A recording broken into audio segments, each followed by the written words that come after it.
Hello everyone, welcome to Ayurvedic formulation. आज अपन पढ़ रहे हैं उदर रोग की चिकित्सा योग। ठीक है, तो सबसे पहले अपन देखते हैं कि उदर चिकित्सा अध्याय में टोटल 11 योग इम्पोर्टेंट है। अपन को 11 योग ही याद करना है। ठीक, तो 11 योगों के नाम पढ़ेंगे, फिर उसको याद करने के ट्रिक पढ़ेंगे। तो अब 11 योग कौन कौन से हैं? रोहितक घृत, रोहितक योग।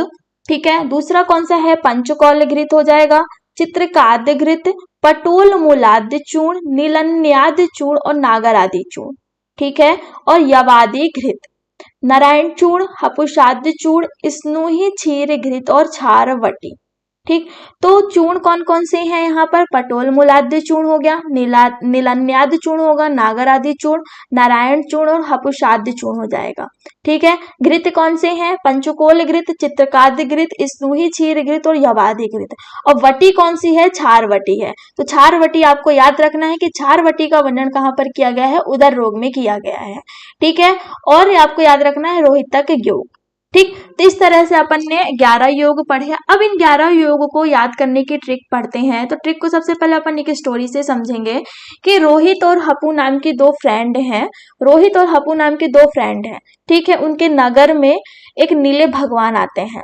ठीक है, नीले भगवान के पेट में क्या करते हैं? यह चित्र बनाते हैं। ठीक है, कितने चित्र बनाते हैं? 5 चित्र बनाते हैं। और चित्र किससे बनाते हैं? यवक्षार से चित्र बनाते हैं।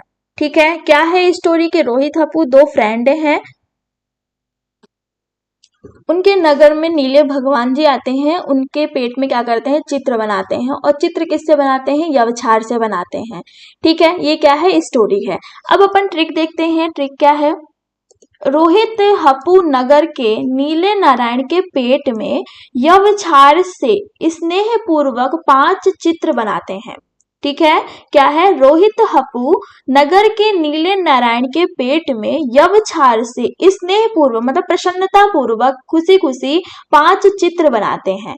ठीक, ये ट्रिक हुई। अब ट्रिक को अपन डिकोड करते हैं। तो रोहित से यहाँ पर आपको 2 योग याद रखना है, रोहितक घृत और रोहितक योग हो जाएगा। हपू से क्या हो जाएगा? हपुषाद्य चूर्ण होगा। ठीक है, नीले से क्या हो जाएगा? नीलन्याद्य चूर्ण, नारायण से नारायण चूर्ण, पेट से क्या हो जाएगा? पटोल मूलाद्य चूर्ण। ठीक है, पेट यहाँ पर 2 चीजों को डिनोट कर रहा है। पहला तो पेट से पटोल मूलाद्य चूर्ण हो जाएगा, और पेट से आपको ये याद रखना है कि ये ट्रिक जो है किसकी चिकित्सा बताई गई है? उदर रोग की बताई गई है। ठीक है, तो पेट उदर हो जाएगा, और पेट से आपको याद रखना पटोल मूलाद्य चूर्ण, 2 वर्ड को डिनोट कर रहा है ये। ठीक है, फिर यव से क्या है? यवादि घृत, क्षार से क्षारवटी, स्नेह से स्नूही क्षीर घृत, 5 से क्या हो जाएगा? पंचकोल घृत हो जाएगा, और चित्र से चित्रकाद्य घृत हो जाएगा। ठीक है, तो घृत कौन कौन से हैं? यवादि, यव से यवादि घृत, स्नेह से स्नूही क्षीर घृत, 5 से पंचकोल घृत, चित्र से चित्रकाद्य घृत और रोहित से रोहितक घृत हो जाएगा। ठीक है, इस तरह से अपन ने रोहित हपू नगर के नीले नारायण के पेट में यवक्षार से स्नेह पूर्वक चित्र बनाते हैं। इस ट्रिक से अपन ने 11 योग को याद कर लिया है। ठीक है, 11 योग अपन को आसानी से याद हो जाएंगे। अब आपको यहाँ पर सबसे ज्यादा इंपॉर्टेंट बात याद रखनी है, कौन सी? क्षारवटी। ठीक है, तो क्षारवटी का वर्णन कहाँ पर किया गया है? उदर रोग में किया गया है। ठीक है, और क्षार घृत का वर्णन कहाँ पर किया गया है? ग्रहणी में किया गया है। क्षार घृत का वर्णन ग्रहणी में किया गया है। ठीक है, तो आप इसको थोड़ा सा साथ साथ में ही याद करते चलेंगे तो आपको याद हो जाएगा, नहीं तो आपको बहुत ज्यादा कंफ्यूजन होगा। ठीक है, क्षार घृत का वर्णन कहाँ पर किया है? ग्रहणी में किया गया है। ठीक है, और क्षार तैल का वर्णन कहाँ है? कर्ण रोग में। क्षार तैल का वर्णन है कर्ण रोग में। ठीक है, और क्षारवटी का वर्णन उदर रोग में है। और क्षार शूल का वर्णन कहाँ पर किया गया है? क्षार चूर्ण का वर्णन किया गया है शूल रोग में। क्षार चूर्ण का वर्णन है शूल रोग में। ठीक है, और सवथु रोग में कौन सा वर्णन किया गया है? क्षार गुड़िका का वर्णन किया गया है। क्षार गुड़िका, क्षार गुड़िका का वर्णन सवथु में किया गया है।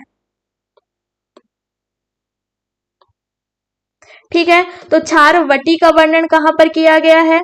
उदर रोग में किया गया है। क्षार गुड़िका का वर्णन कहाँ पर किया गया है? सवथु में किया गया है। और एक वर्ड आपको याद रखना है, क्षार गुटिका का वर्णन ग्रहणी में किया गया है। क्षार गुटिका का वर्णन कहाँ पर किया गया है? ग्रहणी में किया गया है। तो आपको ये कैसे याद होगा कि ग्रहणी गा से गुटिका, ठीक है, तो क्षार गुटिका ग्रहणी में वर्णन है और ग्रहणी में क्षार घृत का भी वर्णन किया गया है, जबकि क्षार वटी का वर्णन उदर रोग में किया है और क्षार गुड़िका का वर्णन सवथु में किया है, ठीक है, और क्षार तैल का वर्णन कर्ण रोग में और क्षार चूर्ण का वर्णन सूल रोग में किया गया है। तो आपको क्षार तैल कैसे याद होगा? क्योंकि कान में तेल डाला जाता है ना, तो क्षार तैल कर्ण रोग में, ठीक है। गुटिका गा से ग्रहणी याद हो जाएगा आपको और घृत से ग्रहणी और गुड़िका से क्या है? स्वथु में किया गया है, ठीक है। तो इस तरह से आपको याद रखना है कि क्षार वटी, क्षार से जो कंपोनेंट बन रहे हैं, क्षार घृत गुटिका सविथु तैल हो गया, चूर्ण हो गया, गुड़िका हो, इन सब का अपन ने यहाँ पर एक साथ पढ़ लिया है रोग अधिकार, जिससे आपको कंफ्यूजन ना हो, ठीक है। तो अपन ने आज के लेक्चर में पढ़ा उदर रोग के चिकित्सा योग के नाम पढ़े, उसको याद करने की ट्रिक पढ़ी। रोहित हपु नगर के नीले नारायण के पेट में यव क्षार से स्नेह पूर्वक 5 चित्र बनाते हैं। यहाँ पर पेट 2 वर्ड को डिनोट कर रहा है। पेट से पटोल मूलाब्ध चूर्ण होगा और दूसरा क्या है? पेट क्या है? उदर का है। तो ये ट्रिक किसकी है? उदर रोगों की है, ठीक। तो इस तरह से अपन ने आज के लेक्चर में ये कवर किया है। Okay, thank you so much.